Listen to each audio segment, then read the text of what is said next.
look, the king drank from a coconut shell. He was made a high chief of the village nonetheless. How has the royal couple been received over there? Well, good evening, Danica. Well, I mean, it's gone from, better to even better, over here in Samoa, because I think there was a real triumph in Australia, and it had a couple of bumps in the road, didn't it? There was the issue of the Republican issue going on, sort of bubbling under the surface. Then, of course, we had Lydia Thorpe at Parliament House in Canberra.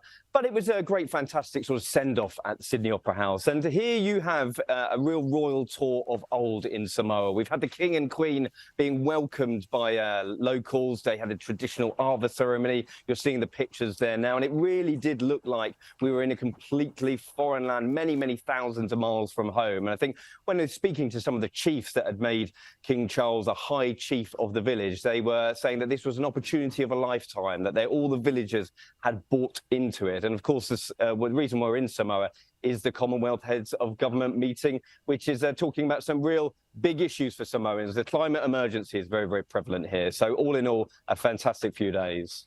And really good to see the King looking so relaxed after, of course, it was a very busy few days in Australia.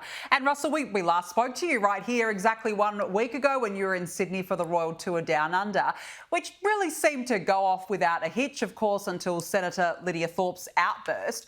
What was the reaction from the palace to the incident? How did they take it?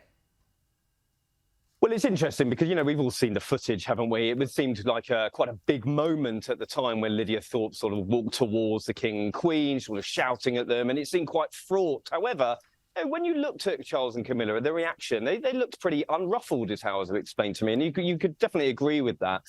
Charles has been around the block a long while. He's seen it all. I don't think it was anything to concern him. And certainly the palace knew that Lydia Thorpe could cause this sort of a stir. They decided to still invite her. They treated her with respect. A lot of people at the palace had said that she didn't really reciprocate that respect, and that was unfortunate. But you look at the criticism along the political divide for Lydia Thorpe, and it hasn't really gone her way. I mean, she had a big moment in the sun, but it certainly didn't derail the tour. And you just had to see the thousands and thousands of people that came out to bid them farewell at the Sydney Opera House, and I think that those pictures speak volumes.